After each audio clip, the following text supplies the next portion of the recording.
Good afternoon, everybody. Welcome back. Today we have a fantastic, one of my favorite things to discuss. The number one workers' comp mistake that could cost you thousands and thousands of dollars. What are we going to talk about today? Average weekly wage. I'm a nerd. I love what I do. I love workers' comp. Average weekly wage is one of my favorite things to go over. We talked about it last week, and I told you I was going to come at you with an average weekly wage video, and here it is. Because I think it's so important that you know what average weekly wage is all about. You can wrap your head around the concept and you use it to your advantage. We're going to dive right in and get to discussing average weekly wage. As always, folks, post your questions here. We'll try to get to everybody's questions. I see a bunch of them already coming in. Please post your questions. I'm going to try to answer everybody, give you all the information that you need so you can handle your workers' compensation claim. But today, without further ado, let's talk about average weekly wage. What is average weekly wage and why is it so important? Okay, well, average weekly wage is the starting point. Let me focus there. Hello. Average weekly wage is the starting point for how much money you'll get paid. It's used to calculate your benefits. It is the first and most important thing to determine how much money you're going to receive. Okay, most wage benefits are based upon the formula of using 2/3 of your average weekly wage times multiplied by your percentage of disability. That's how we figure out what's your weekly benefit. Average weekly wage is the single most important thing that we need to figure out your rate of compensation. The second most important thing to average weekly wage is your level of disability. But before we even talk about levels of disability, because there are certain times where there are defaults, like having a microphone, and of course we're going to screw this one too. There are certain aspects in your workers' compensation case. There are times when you're automatically deemed to have a total disability. So degree of disability might not be as important during certain phases and certain time frames. But average weekly wage is the number one most important thing in determining how much you're going to get. Your average weekly wage is you're entitled to a maximum of 2/3 of your average weekly wage for periods of total disability. So if your average weekly wage is $600 a week and you're totally disabled, you get $400 a week. If your average weekly wage is $900 a week, well, you're going to get 2/3 of that, which is $600 a week. So a few dollars here and there makes a big difference over the long term. If the average, it sounds like an easy thing to figure out. How much do you earn? You earn this much money, and that's it. The way average weekly wage is calculated, though, there are different methods of calculating average weekly wage, and you want to be able to use the one that benefits you most, that works to your advantage more than the others. And it's not always so simple as just, here's my check, here's what I earn. Average weekly wage is calculating by taking your gross pay for the 52 weeks leading up to your accident and dividing it. Okay? So if you get hurt on April 15th, 2025, what we do is we take a look at your gross weekly earnings from April 15th, 2024, the year leading up to your accident, and we average it out. And again, there are different ways of calculating average weekly wage depending on how much you worked over that period of time. Did you work a substantial year? Or are you a 5-day-a-week worker, a 6-day-a-week worker, or you're a seasonal worker, so on and so forth. There's a lot of different ways of calculating average weekly wage, and you want to make sure you use the best method for you and to maximize your rate of compensation. You take the gross amount that you earned for that 1 year leading up to your accident, and you divide by the number of weeks. That's the elementary way of doing it. That 2/3 maximum rate for total disability is capped, and we've discussed this 100 times. And I know in every other video I say you're entitled to 2/3 of your average weekly wage, subject to a statutory maximum. And I always sit and I spit it out and I run through it like it's instinctual to me, but I don't always explain it. That 2/3 cap. So if you earn 900 and you cap out at 600, that's your maximum rate of compensation for total disability. But there's a statutory maximum there. There's an amount that is the maximum statewide that you cannot exceed. So if you are, I don't know, let's think of, if you're Bill Gates and you're working in New York and you slip on the stairs and you bang your knee and you hurt your back and you're out of work for 6 months, are you going to get 2/3 of the $30 million a week that he earns? No, you're not going to get that much money. Workers' comp is not going to pay that. He's going to cap out. He's going to get the statutory maximum. As of July 1st, as of 2 days ago, it changes now every July 1st. The new cap, the new statutory maximum is $1,222.42. 1222.42. $1,222.42 is the current max rate for injuries occurring on or after July 1st. Anybody who got hurt yesterday and today can cap out at $1,222.42. Last year, what was it last year? Did I write that down? Last year was $1,171.46. The year before was $1,145.43. So it only went up about 20 something bucks from 24 to 25, but it went up pretty significantly, maybe 50 something bucks from 25 to 26 this July 1st, the next July 1st. So obviously, the way to figure out the state, it's 2/3 of the state average salary. That's how they reach that number, which changes every year. The minimum rate of compensation is $325 a week. So if you bottom out and your compensation is below that level, you get the minimum of $325. Unless your average weekly wage itself is below that, then you get your full salary for being injured. The form that we use here in New York State is called the C-240 form. That's the form that the insurance company is supposed to get from your employer after you get hurt. And that's the form that the judges use. And that's the form that we scrutinize and pick through and rip apart. And that's the form that I oftentimes, when my clients have a problem with average weekly wage, because I talk to them about it, I will print that form out to them. And I will say, hey, if you want to take this form home with you, or I'll email it to them. I'll say, compare it to your pay stubs, compare it to your pay records, take a look at your stubs, and make sure that it's correct. And I'll do the same thing. If you send me your pay stubs, I will compare line by line and make sure they're accurate.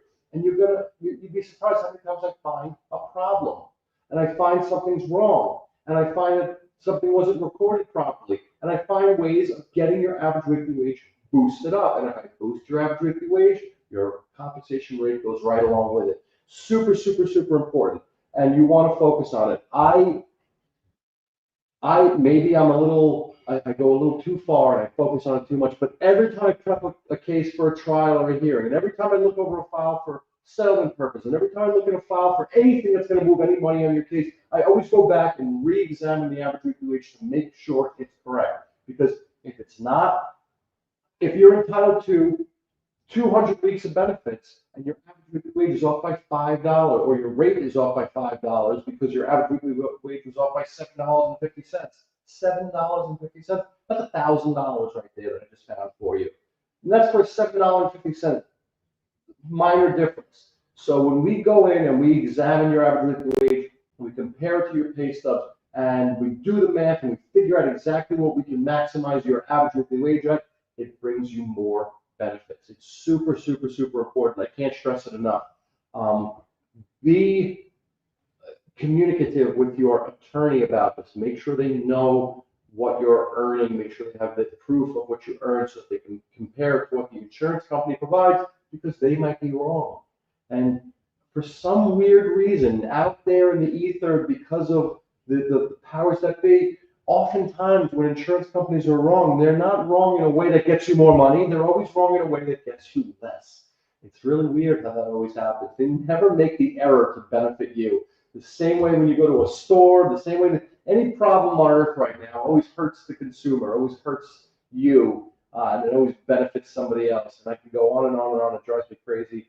I removed hair from the top of my head due to my frustrations. And I'm sure you understand what I'm talking about. You're probably talking, right? So let's move on here. How can you prove your income to get the highest weekly wage possible? Well, number one, like I said before, you want to have strong evidence. Prove how much you were paid, when you worked, the days you worked, the weeks you worked, how much you earned, pay stubs, W-2s, tax returns, direct deposit slips, work calendars. If you keep a calendar in your phone, beautiful. Handwritten notes. I mean, less now more than before with the wonderful smartphones and how easy it is to do things on them. But people used to get the calendar from the pharmacy or the bank that they would get it on January 1st every year. You get your new calendar, and they would keep one, and they would scratch out notes and all the days, W for work, X for no work, whatever it was. Some people would write their hours in, some people would write their salary in at the end of the week. And you know what? It's basic, it's rudimentary, it's elementary, it's whatever entry you want to call it. It helps, and it gives me a framework and a blueprint that I can work off of, that I can compare to what they submit to try to show that your earnings were higher, so that your rate of compensation can be higher. So strong evidence, super important. Tips, cash money, also very important. Keep records. If you deposit that money in your account, keep deposit slips, screenshots. If we can't prove it, it doesn't exist. Okay? You got to be able to prove it. My word against your word, he said, she said, it's unreliable and it doesn't really work. I mean, again, this is back in the day more so than now when computerization was less prevalent. But we used to prove average weekly wage for people who work cash job, construction workers, day laborers, people working at restaurants who got paid in an envelope full of cash. And you know what? I can't begin to tell you how many times people would come in with a stack of envelopes, old, ratty, beaten up, stained, wrinkled, ripped envelopes, rubber banded together, but each envelope had the person's name on it, the amount of money that was in the envelope, and the week. 10/1 to 10/8, $650. Michael, beautiful. And you could sit there and lay them out one after another, and it would show what the person earned.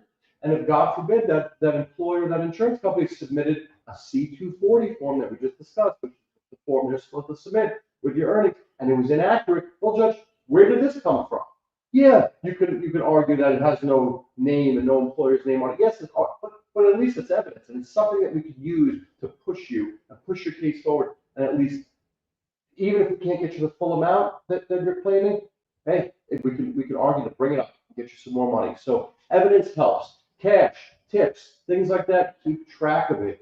Again, now with computerized credit card processing and how most people use credit cards nowadays, tip proving is much easier than it was before. But keep records, keep track of what you earned, and if you do get hurt, I tell people, you're hurt, you're home, you're getting better, you're not working, but you still have a couple jobs to do. Whether it's labor market attachment like we discussed in the past, or whatever it is that we need you to do, one of your jobs is get me all the proof account of your earnings so I can help you get more money. It's as simple as that. I want to do it for you. I love doing it. I love sitting here like a nerd with my calculator and having the tape come out. I feel super important when I do it, but I figure out ways to get you more money. Like I said before, there are different techniques and different formulas that the board uses to figure out average weekly wage, and there's different ways to attack that animal, and sometimes we can get you more money because of it. What other issues have we discussed? You haven't been at your job a full year, so average weekly wage is the 1 year leading up to your accident. If you're only there for 6 months, you don't have a full year's worth of earnings. What now? Well, we still divide your gross that you earned over the period of time that you were there by the number of weeks you were there. So if you were only there for 6 months, we're not going to divide your earnings over 6 months by a year. We're going to divide them by 6 months. So it still should work out. If you weren't there very long at all, a lot of times the judge will direct the insurance company and the employer to produce a similar workers' payroll. So where your payroll is not a true a showing of what you earned for the year leading up to your accident because you weren't there a year, a similar worker payroll should presumably give us a better illustration of what you should have earned. But it's still subject to interpretation. Your employer gets to pick which similar worker he's going to provide information for in your case. And is he going to try to show you earned a lot more money than you ever before? Is he going to try to minimize? Well, that's why your pay stubs and your payroll is still important, because we can compare apples to apples, or is it apples to oranges? Judge, this is not a similar workers' payroll. My client, although he only worked there for 3 months, he earned $600 for. He earned $600 per week for 9 weeks there. This person never earned $600 a week. he only earned less than that. So how could this be a similar worker, Judge? Please ask them to give us a better similar worker payroll, or at least give us a basis to make an argument to get you more money. So all super important things. Keep your evidence, keep your proof, keep your pay stubs. Seasonal and part-time workers, another tricky time that average weekly wage comes into play here. If you didn't work the full year, we still divide your pay by the number of weeks you actually work.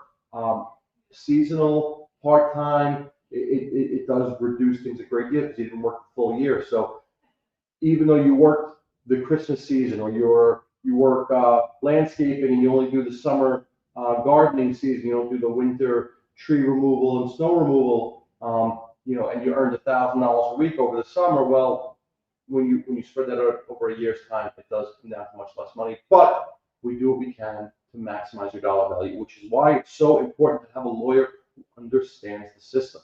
And whether it's me or some of the other great lawyers out there, you want to make sure that you consult with a lawyer so that you can maximize dollar value. We want to get you as much as we can get you.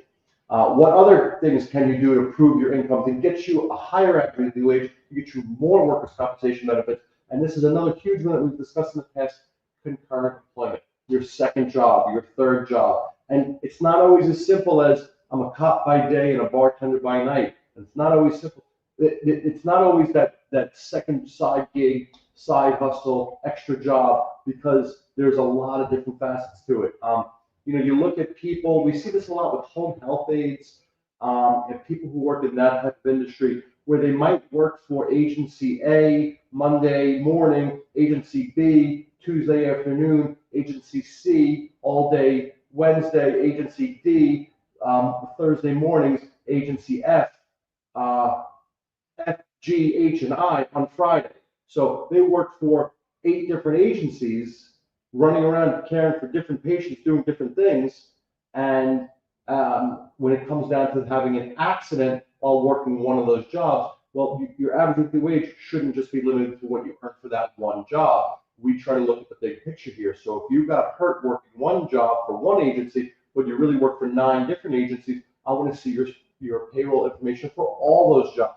And we clump them together. We get you a higher average weekly wage. We get you more compensation for the weeks that you're out of work and for your permanent disability. It's super important. You don't even have any idea how much money is being left on the table if you have a concurrent job and you're not pursuing it. Now, what are the highlights? What are the things you need to know about concurrent employment? The concurrent job, the second job, the extra job, which might not be the job. People think, well, I am a construction worker and my second job is bartending. I bartend on Tuesday, Thursday, and Saturday, and that's my second job. If you get hurt at your bartending job, for the purposes of your workers' compensation case, that is your primary employer. That is your primary employment. The job you're hurt at is your primary. Your other job is your secondary. So even though doing construction is to you and your family and your friends, your number one job, and you just do bartending on the weekends and the night, for the purpose of your workers' compensation claim, the job you're injured at is your primary. Your other job is your concurrent. That's a little caveat there. But you want to add those together. You want to get more money, and you gotta make sure you keep that information available for your lawyers so that they can try to get it for you. The concurrent job that you're claiming, so that second job that you're claiming to add in the wages for, needs to be a job that if you were hurt there, you would get compensation for. So if you're a construction worker and you fall off a ladder and your second job is bartending, okay, bartenders are covered under workers' compensation law, so you would get compensation for that. If you're, I gotta think of a good example now. If your second job is babysitting 4 hours a week, well, unfortunately, or you're a domestic worker and you work 10 hours a week, unfortunately, that's not covered employment. You could work 40 hours a week, so that second job would not be compensable as concurrent employment. So the second job that you're wishing to bring in needs to be one that would fall under workers' compensation if you got hurt at that job first. But again, there's a lot of moving parts here. There's a lot of things you need to know about average weekly wage, concurrent employment, and that's why you need to make sure you have an attorney who can help you get through it and get you those benefits. Independent contractors and gig workers. We just had a discussion. with a client today. Literally, I was like on the phone and just now, where the job he was working, I'm not accusing anybody of anything, but people like to show that they know what they're talking about, and sometimes they talk too much and they talk their way into a corner. And the term independent contractor, if it was up to me, would be eliminated from the human vocabulary forever and ever, because it gets people into trouble. Because people like to use the term when they don't really know what it means. Independent contractor is a legal conclusion. So it's a legal conclusion for a judge to make. And when you start talking to a judge, telling the judge that you're an independent contractor, some judges are going to say, well, you know what, even though it is a legal conclusion that I'm tasked with making, you keep saying that you're an independent contractor, so great, you're an independent contractor, I'm not going to kill myself over this case, you lose. So you need to be super careful about using terms, independent contractor, general contractor, subcontractor. You are a person who got hurt on the job and you are pursuing your claim for benefits. Be careful with the terminology that you use. Don't reach legal conclusions on your own. Let the judge do his job. You just tell the story. You just answer the questions that are being asked. If you're deemed to be an independent contractor, there's a very high chance that you are not going to fall under the protection of the workers' compensation law, at least here in New York State. But it's not dispositive. It's not 100%. It's a factual question for a judge to answer. So even though there's a question as to whether you might be an independent contractor, maybe the company you've been working for the last 25 years has told you you're an independent contractor and you believe them. Well, the facts might not lead to that conclusion. What we look for when it comes to independent contractor versus employer-employee relationship is something known as direction and control. Does the employer entity exercise direction and control over you? Do they tell you what to do? Do they tell you how to do it? Do they set your hours? Do they set your salary? Do they have the power to hire and fire you? Do they provide you with materials and tools? Or do they let you just go out there and do whatever you need to do? And as long as you get your job done, you get paid. You get paid with a W-2 or 1099, not automatic. A lot of people think, well, I get a 1099, it's automatically an independent contractor situation. Well, not necessarily. We've seen it go both ways. It's strong evidence in one direction, but it's not automatic. So a lot of factors here, which is why it's important to have an attorney who understands these things. People think average weekly wage, the big topic we're talking about today, is the type of thing where here's my pay stub from the week I got hurt, there's my average weekly wage, that's it, cut and dry, done deal, give me my money. And a lot of insurance companies and even the board would like to do it that way because it makes it quick and easy, but it's not always so quick and easy. When you have issues like properly calculating average weekly wage, properly calculating concurrent employment, independent contractor versus employer-employee, there's a lot of moving parts, and you need to make sure your lawyer knows how to get you as much money as possible. What are the biggest mistakes people make with their average weekly wage? Now, again, we're gonna go over things that we just discussed, but these are the mistakes. Not having enough proof, enough evidence of your income. If you can't prove, or you don't take the time to prove all your average weekly wage, or you, at the very least, don't take the time to make sure that the insurance company accurately reported your average weekly wage, you could be missing out on a lot of money. You want to do it, you want to do it early, you want to do it accurately, and you want to prove your average weekly wage. Don't wait on it. We had a case years and years ago where a person, like 5 years into the case, we had C-240 in the file, and we talked about it, and they said, yeah, that sounded accurate. And then all of a sudden they said, I was looking at my pay records and something seems wrong. The board turned around and said, too late. The doctrine of latches applies. You waited too long to bring it up. And I said, we've been discussing this, and I've been asking you. You told me everything was great, and now you tell me it might be wrong. You should have told me it was wrong 3 years ago when I asked you. So don't sit on it. Get that information to your lawyer. Talk to your lawyer if you think something's wrong. Prove your income. Provide the evidence. Provide the proof of your salary, the proof of your concurrent employment, so you can get as high a compensation rate as possible. Another mistake, letting the insurance company divide by 52.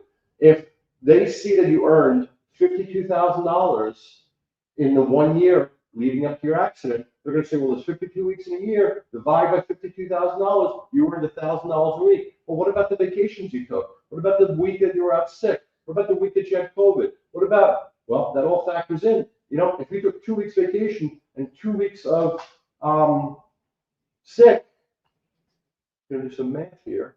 Well, now you work 48 weeks that year. Your average weekly wage just went from $1,000 a week to $1,083 a week. And that makes a difference of,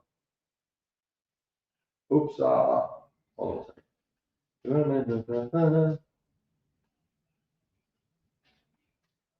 Come on, calculator, work with me. $55 a week in your compensation rate. Well, $55 a week of 1 week of compensation, that's some legitimate money. That's a tank of gas. Okay, that's most of the groceries a small family might need for a week. That's real money.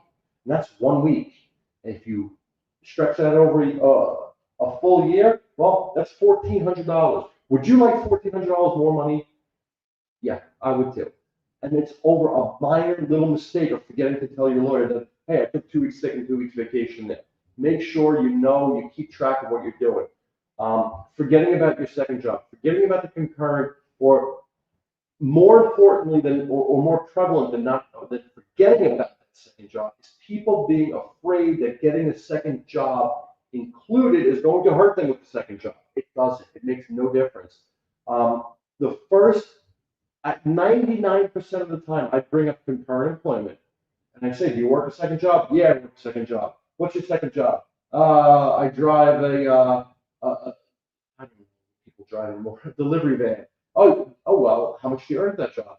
We can put in for concurrent employment. And they say, no. I don't want to get my other company involved here. I don't want their compensation to go up. I don't want them to know I got hurt. I don't want them to have to pay money, you know, their premiums might go up. I don't want them getting involved. No, stop, because it doesn't make a difference.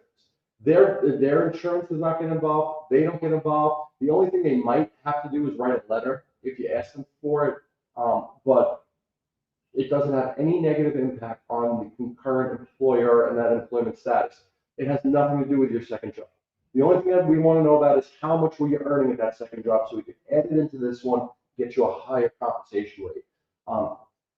And again, 99% of the time that it comes up, the instinctual knee-jerk reaction of my clients is, no, I don't want to involve them. I don't want to create any bad blood. You're not going to create any bad blood. It's got nothing to do with them. It's got nothing to do with them.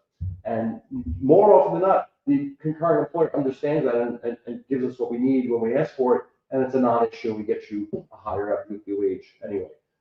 Don't be afraid to talk to your lawyer about it. Also, like, not just any step, but the step says, if you're enjoying the live stream, you like this topic, this is one of my favorite topics. This is my little pet, the average weekly wage.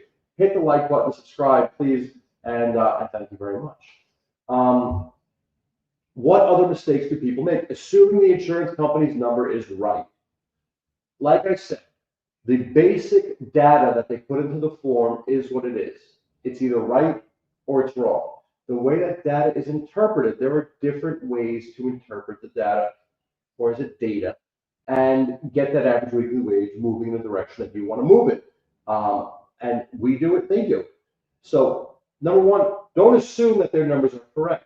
I can tell you, I mean, a C240, I should have printed one out. Do I have one laying around here? A C240 is a pretty ugly looking document. It's got, it's a chart with a bunch, it literally looks like a graph with 52 weeks of entries in it. And at the bottom of each column, you're supposed to add up the gross amount of money for that column and the gross number of days worked for that column. And there's 3 columns. And there's a lot of math. I mean, it's basic math. It's adding and dividing, but it's basic math. But you don't know how many times I've gone through that and found that they're wrong just by doing incorrect math, incorrect addition. So, number one, don't assume that they're correct, because I'm going to go in there and check it out. I'm going to make sure that it's correct. Just doing the math.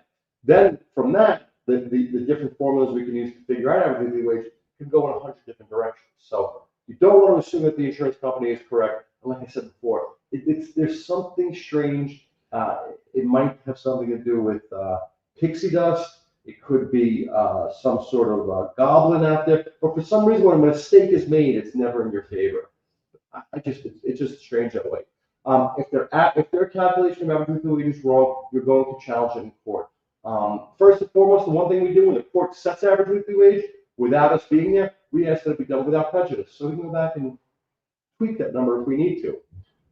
But yes, we can challenge in court, we can get it changed if necessary, and if we are able to raise that money, what happens is what we lawyers call an MPA, a modification of prior awards. We MPA all the old rates that they paid you, we bring those up as well, and then you get all that retroactive money that they owe you, and it's nice to get a nice little check to help you get through this tough time in your life.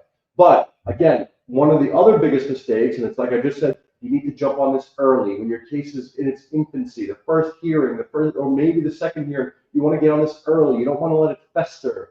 You want to attack it, set it, and lock it down at the right number, at the highest number you can get, so that your rate stays high and you preserve what you're entitled to. If you don't challenge the low average weekly wage, you could get stuck with it for the rest of your case. When it's time to settle, check that average weekly wage all over again. Every case I settle, whether it's a Section 32, whether it's a stipulation on how bad a shoulder or a knee is, whether it's just a hearing where a large amount of money is moving in, I always double check the average weekly wage calculations, because an error of pennies can make a big difference over the long term. Once your case is settled, you really can't go back and fix it. So you want to do that early, and you want to do that accurately. The last thing that you can do, the biggest mistake I see people make, not hiring an attorney, because we know the different methods of calculating average weekly wage. It's not just simple division. If you are a 5-day-a-week worker, well, there's 52 weeks in a year, and if you are a 5-day-a-week worker and you work 5 days a week for the 52 weeks out of the year, you should be working 260 days for the year.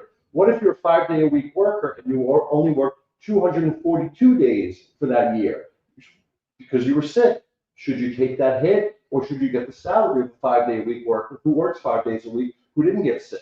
Well, you could use what's known as the 260 multiple, and you could figure out what you would be earning if you worked a full year, you didn't get sick, you didn't miss 18 days here and there. And that's what we would use to your advantage. Maybe you're actually a 6-day-a-week worker, just based upon the days you've been working, and they're classifying you as a 5-day-a-week worker. Well, there's different methods, different formulas, and different ways to calculate your average weekly wage to try to get you as much money as possible. And having an attorney who knows the different techniques and methods of doing that is super important. And I can't stress it enough. I'm not tooting my own horn here just because I love calculating average weekly wages. It sounds really stupid when I say that, but it's true. Some people like going to the movies.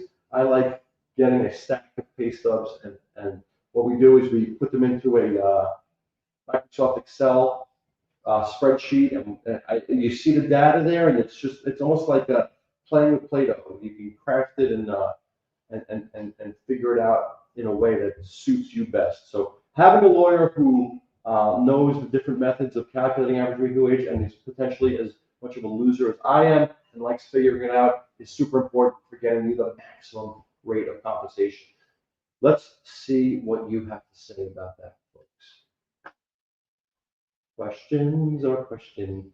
Callahan, I think Callahan was still signed in from the last live, or he signed on an hour. You wanted this question, and you wanted it bad. Good afternoon, Attorney Rex. I received last week my new evaluation from my doctor. She mentioned my temporary impairment percentage, 50%, which doesn't totally match my SLU percentage of 30%. Okay, does my temporary impairment rating of 50% cancel my SLU percentage? What's the difference between SLU and temporary impairment? Thanks again. SLU impairment is the scheduled loss of use to a body part that's on the schedule: arms, legs, hands, feet, fingers, toes. That's a finding of permanent disability to that particular body part. So 30 of a hand, 30 of an arm, 30 of a leg. That's a finding of permanent disability. A temporary impairment rating is your overall impairment on a temporary basis, meaning you're not yet permanent. Now, I know the two findings are somewhat incompatible. How could you be permanent and not permanent at the same time? A lot of doctors, we see this in cases where you have multiple injuries. So if you did hurt your shoulder, your knee, and your neck, and your back, they'll say you have a 50% permanent loss of use of the knee, but overall, well, you have a 30% loss of use of the knee, but an overall 50% impairment because A, I only treat the knee, or B, the back and the neck and the other things are still healing, and I'm not ready to give permanency to those yet. So it's probably something along those lines. You should talk to your doctor, talk to your lawyer, and ask for clarification there, just so you can get a better understanding of how that conclusion was reached. But You want to know, Mr. Rex, Mr. Rex, can you calculate approximately the third-party award based upon the Section 32 lump sum? I cannot. That's an impossibility. It could be a lot, it could be a little. That's a question for your third-party lawyer, who is probably a great guy. Call him, ask him that question. Robin Simmons, hi Rex, hi Robin. I fell at work, severely sprained my ankle, and hurt my back 4 years ago. The first of this year settled for the indemnity, Section 32, so you did an indemnity only Section 32 for complex regional pain syndrome. Now my whole body, medical open after LL injury spread. What's LL? Cool J. Any suggestions? See, it sounds like you did an indemnity only settlement, and now your complex regional pain syndrome got worse. You're kind of out of luck on the indemnity side of things, but the medical's there for you. The doctors would not address the place I kept telling them I hurt in the fall. That still hurts since I fell. They added other body parts after 2 years. I finally see a neurosurgeon on 7/16 for the back on SSD. Man, you got a lot going on there. You got to talk to your lawyer. That doesn't sound like fun. But if you close on an indemnity only Section 32, you're kind of SOL on getting more money here for the additional sites, but you can potentially get more treatment for those additional sites. And really, that's equally as important. Getting better, getting yourself back out there.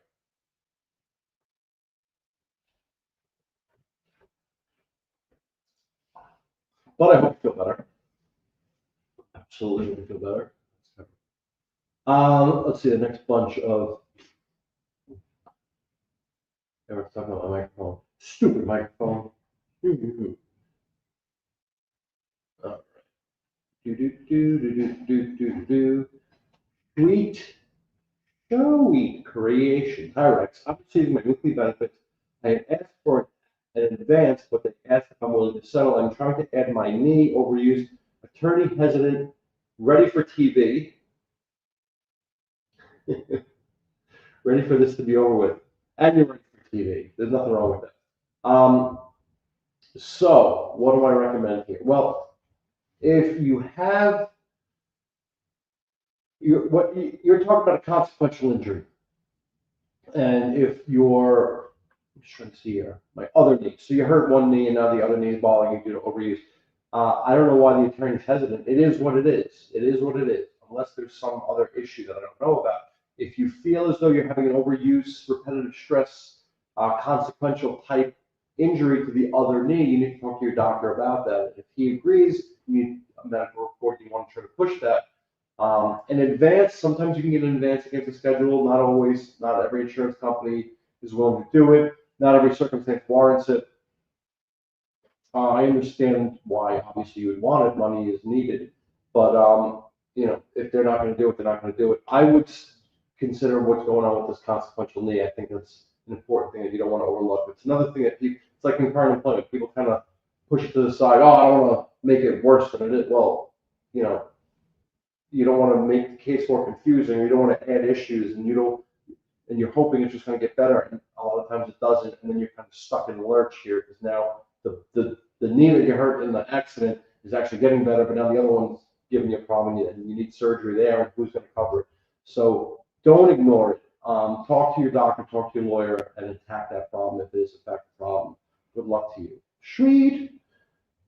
Ismael Mojica. What happens when workers' comp finally approves your claim? Do they pay you back pay for all the time that they weren't paying you? The quick and easy answer to that question is yes. If they controvert your claim and then eventually the case gets established, if there's medical to support your lost time up until the date of your accident or whatever date your medical starts, up until the date where the case is accepted or you win in front of a judge, yes, they pay you that retroactive money. It doesn't happen every time. Circumstances change. This is not set in stone. Please take my word as a general advice or general information, because I don't want you to turn around and say they didn't tell you, because it doesn't happen every time, but it does happen. And generally speaking, if that period of time is not compensable, it is payable retroactively. If you don't believe me, Roman Ramirez is going to say, I got a question. The money they give you biweekly, they discount that money with you, I think, when you file a settlement. Good question, actually. I don't read these in advance, folks. I take them as they come. So, yes, let's just say for argument's sake, and I'm going to use your question as a basis, but I'm going to build off of it. You're out of work for a period of time. You're getting your biweekly checks. They're weekly awards of compensation payable biweekly. Some people think they're biweekly awards. The insurance companies send you your weekly check every 2 weeks for a lot of different reasons. But putting that aside, you're found to have a permanent disability. You get classified. You have a 75% permanent disability. You're entitled to 400 weeks of compensation. And then it's time to try to settle a case. Do they give you 400 weeks payable in one lump sum? No, they don't. Why? Because they give you, first thing they do is they discount it for the present value of money.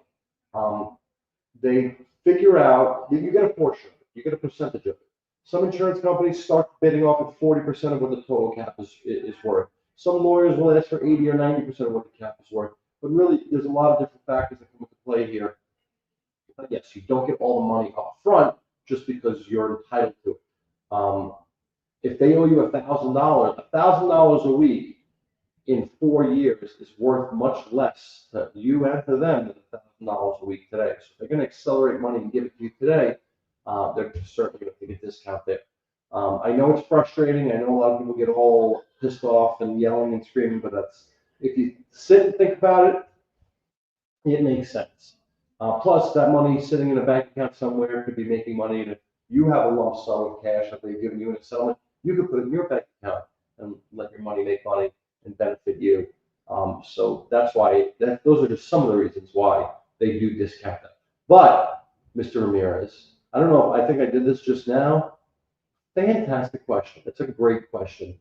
And you gave me the opportunity to explain something that comes up all the time. Thank you. Callahan, Big Tom Callahan, son, can you client, cover in one topic, third-party details, please, difference between workers' compensation and third-party. You know, that might be another live. That's a very good topic for us. Third-party cases versus workers' compensation cases, how they are similar, how they are different, and how they are related. There is a very strong relationship there. Let's think about that one, team. I think that might be good. But generally speaking, workers' compensation is a statutory remedy for on-the-job injuries. A third-party case, there has to be a third party responsible for your injuries. So it can't be your employer, you or coworkers' negligence. It's got to be a third party, unrelated third party that caused you to get hurt or disabled, and that's who you can sue. So, you know, if your boss didn't, if you're driving in the yard, if you work for the bus company and you're driving in the bus yard and your supervisor is moving a bus and doesn't pay attention and runs you over, you can't sue him. But if you're driving your bus down the street doing your job on your route and a taxi cab runs a red light and hits you, you could probably sue him. The benefits are different, the standards are different, a lot of differences there. But you know, and I hate giving it back-to-back gold stars, but you guys all deserve it. So, Ms. B, my job won't give me the wage amount that my attorney. They have to file a suit.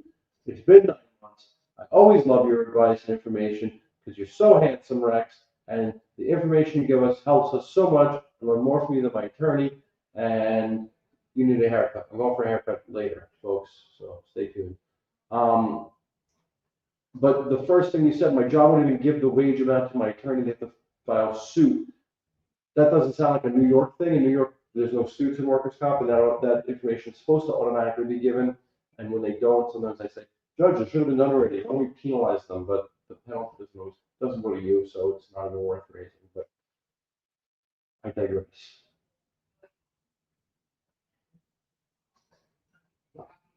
Ish is taking a poll here. How long have you all been on workers' comp? Rachel's on 7 months. Ish, 10 years. Ish is a lifer. Sorry, dude. That's a long time on comp, and I know you would give anything to get off of it. You would just be back where you were before. Yeah, workers' comp sucks, but it's what we have. That's the system we have. listen, the subway sucks, but that's the system. If you want to go from point A to point B in New York City and you don't have a car and it's too far to walk, you're taking the subway. Crappy or not, air conditioning or not, smell or not. So you deal with what you're given. Randy LaBombard. Hi Rex, quick question. For Section 32, they offer more in April, was $126,000, and now they're offering a lower one. Why would they do that? Some insurance companies do that to push you to settle the damn case already. They say, well, we offered you this much money in April, and we've been paying you $500 a week, and now it's July. We're taking credit for the $500 a week that we paid. A lot of insurance companies do stuff like that to show that they were at their max before, and now it's only going to go down if you wait. Well, either your lawyer has to show how they were wrong and the case is worth more, or you need to give it a good, strong look and think about why it's time to settle or not. And as Steph said, like, subscribe. Get your mind right, little rectangle box. But Paul Vasquez is, first off, Rex, we appreciate you. Paul, I appreciate you. Because without you, there would be no me. I would be doing something different, talking about probably, I don't know, food, because I'm always hungry. If I was in New York review my lawyer, I had a failed spinal fusion. Oh my God. And have adjacent segment disease. Now on super, where's your next follow-up? I don't see a follow-up. I hate hearing about this stuff. I want people to get better, not worse. Big Tom Callahan said, hello, Rex. In general, it is not fair for one employee who worked part-time with minimum wage and became disabled to collect only crumbs based on his income. Can the lawyer do anything for his client financially?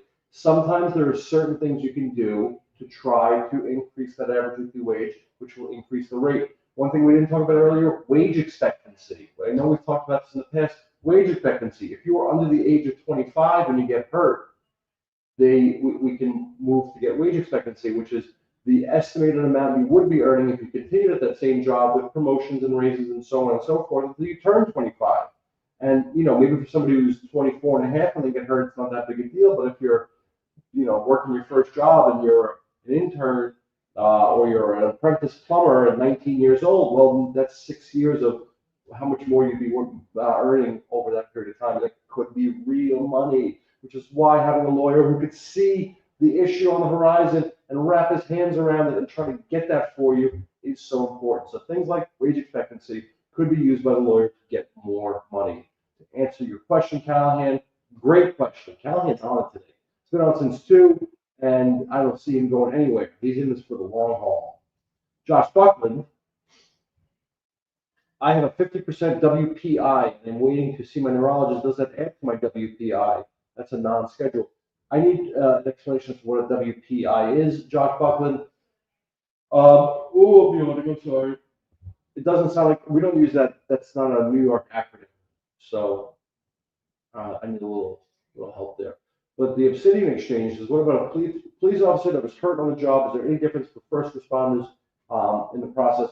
So here in New York City, NYPD have their own system. They are not within the workers' compensation system. So using an example here, if you're a bartender and you get hurt bartending, you slip and fall on the Heineken that is on the floor, but your other job is as an NYPD police officer, you don't get concurrent employment with NYPD police officers that don't fall into the workers' compensation system.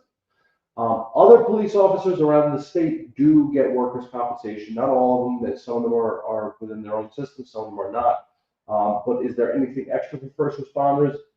There is a volunteer firefighters and ambulance law, which gets benefits to those folks who get injured.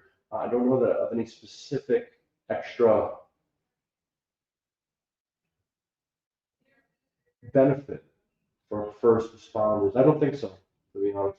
I'm thinking from a different angle right now, so I might be wrong. Correct me if I'm wrong, smart people out there. It's Pepsi, hates Coke. I had my court hearing last month. I have to see an IME and then have another hearing at the end of September. He's shaking his head. I got injured at work, and they're trying to blame it on pre-existing injury for 2024. That's what they do. We've talked about this before. That's what they try to do. Any place they can hang their hat to show that they're not responsible. You weren't hurt. You were hurt somewhere else. they're going to do it. And you're a prime example, Mr. Pepsi. I'm sorry it's happening to you. Go after it. Be strong. You're going to win. Mr. Big Boo-Hoo, Mr. Big Boo-Hoo. He's been on for a year and a half, and he's finally getting paid in 2 weeks. Anthony Spencer, what's some advice for upcoming pre-hearing conference? Oh, well, the pre-hearing conference generally means your case is being controverted. The pre-hearing conference is step one. Number one, you want to make sure your lawyer filed a pre-hearing conference statement. It's got to be filed within 10 days of the hearing of the pre-hearing conference. Number two, you want to make sure you have good medical, because what happens at pre-hearing conference? Insurance company, you accepting this case? No, judge. Why? For this, and this reason. I like to narrow it down. A lot of times I'll say, well, you just named every controversy under the sun. Can you be a little more specific and tell me? Are you claiming you didn't have notice? Are you claiming it wasn't an accident? Can you please be more specific with what your controversy is? But I try to put them in a box. So make sure you talk to your lawyer about that. But you want good medical, because that medical is now the basis. The judge is going to say, what medical you're relying on? Well, Dr. Smith saw my client diagnosed head, neck, and back injuries in the left arm, and we're raising prima facie of those sites. You want to make sure you have good medical. Talk to your lawyer in advance if you want. Some people also like to just let the lawyer do their thing, and that's fine. I'd say most people do that. They say, you know what you're doing, go do it, and just explain to me when it's over. That's most of the time that's what happens. But if you want to be prepared and engaged, hands-on, talk to your lawyer. Say, hey, we have a pre-hearing conference coming up. What should I know? What are we going to do? Teach me. And that's fine. You're going to, hopefully, the insurance company, there's a possibility they could withdraw their controversy, accept the claim. That does happen from time to time. I'd say 10% of pre-hearing conferences that happen, maybe even more than that. But you want to be prepared for what their defenses are, prepared with the medical that you're going to need to move it forward, prepared with any witnesses that you're going to be calling when it comes to trial, and that's it. It's an administrative, more administrative than anything else. You're laying the foundation for the trial. Anthony, good job, my friend. By the way, folks, we had a day-night doubleheader yesterday. The Mets got spanked during the day. I went to the night game. Brandon Nimmo hit a salami. Lindor broke out at a home run. Let's go. Thank you. Huh.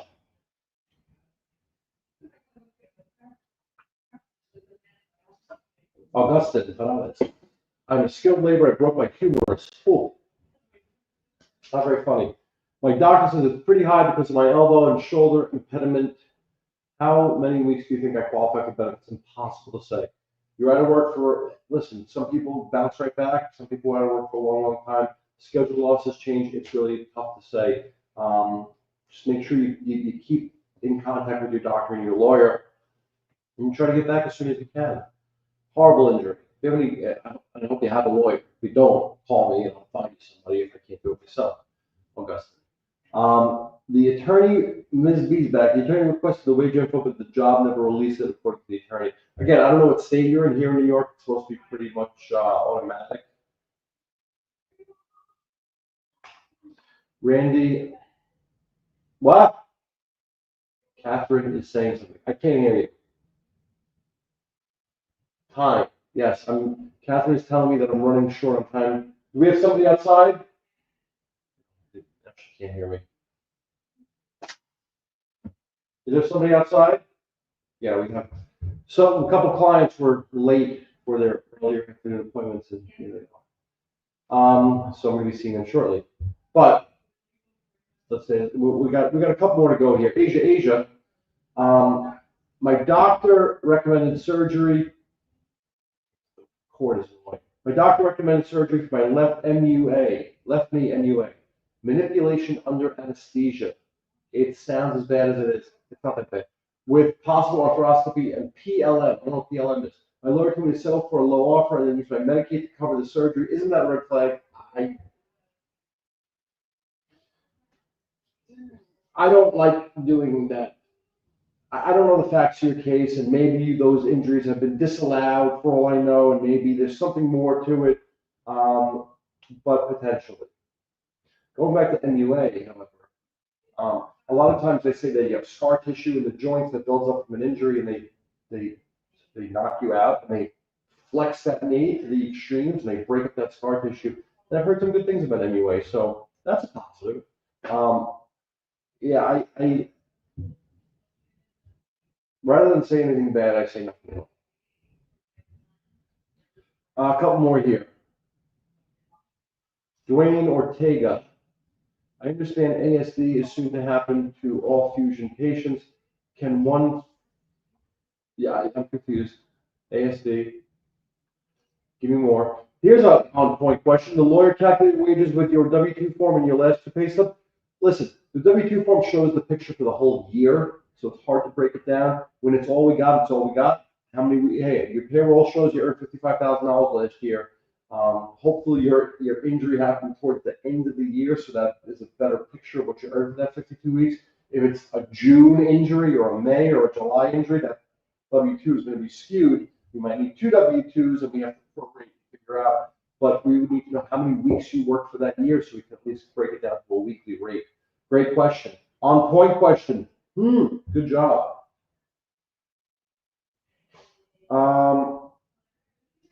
Also, my lawyer, Piero Sarah Trufani, that you know no longer have access to my workers' compensation board hearing files, and neither does the judge.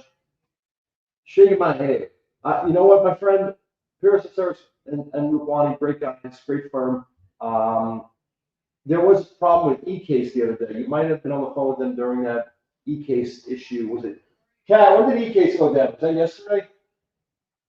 She's talking to somebody. E-Case had an issue. I think it was yesterday or the day before. Yeah. So it might have just been during that period of time. Handsome. It's been months since my head injury. That's funny.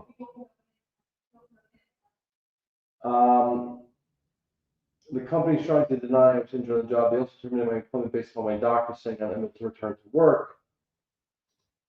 They terminated my employment based on my doctor saying, well, there's issues there. Here in Louisiana, so I don't know. In New York, it could be an issue. I would certainly reach out to your lawyer in Louisiana, and I hope I was better looking before your head injury than vice versa. Last one here, Susie B. Hey Rex, happy 4th. Man, I say last one and pop, more questions coming, but I love it. Happy 4th. My attorney just told me that I have to go forego 110 weeks of MMI pay due to a WCB statute. Is this something that can be avoided? It sounds like he's talking about 15.3W. Ask him. 15.3W is an issue. It's a thing. It exists. It's a safety valve. It gives the insurance companies a little relief. Talk to your lawyer. I think he's something 15.3W. Ask him to explain it to you, but it's very, very, very possible. Luke Skywalker. My insurance agency are debating on who has to cover my workers' comp insurance. How long does that take? I don't know. I've never heard of an agency having to make that determination. Folks, time's 4:02. It's been an hour, and I could go all day. This is tiring, but great, so great. I think we're going to come back next week. I unfortunately have to leave the funeral we have to attend, unfortunately. How about we do next Thursday? I missed the last part, Ms. B. What's the last part? The company said I'm rehirable, but I feel like I won't be because of this claim. Have you ever had a client, the employer denied hiring them back after the case settles? I'm in a specialized field. So a lot of people say, well, I'm hurt. I'm never going to be able to go back to that job. Or, you don't know what's going to happen until it happens. So, but yes, sometimes they can, at least here in New York, they can't necessarily fire you for getting hurt or for filing a claim. But if there's a job that needs to be done, they can replace you because they need the work to get done. So, it's hard to answer your question, especially because you're in Louisiana, where the food is good, the fishing is good, where the hunting is good. I've been to Louisiana a couple times. Not for Mardi Gras or Jazz Fest. I like the depths of Louisiana. It's an awesome place. All right, folks. Thank you so much. Next Thursday, can we do a 5 p.m.er? Does that work? Maybe a little after hours. I'll sing you a song. Happy hour with Rex. Let's do that. We'll have a drink together. Next Thursday, July 10th, 5 p.m. Be there. And we're gonna have some great chats. All right, folks. Thank you so much. have a happy and healthy and wonderful 4th of July. Don't play with fireworks. It's so dumb. And watch somebody else set up their fireworks. Go to your local town's fireworks. Put fireworks on YouTube. Don't set up fireworks. It kills me to see all these injuries. But have a good time. Stay safe. Stay happy with your families. And we'll see you guys next week. Love, love, love. Thanks. Bye-bye.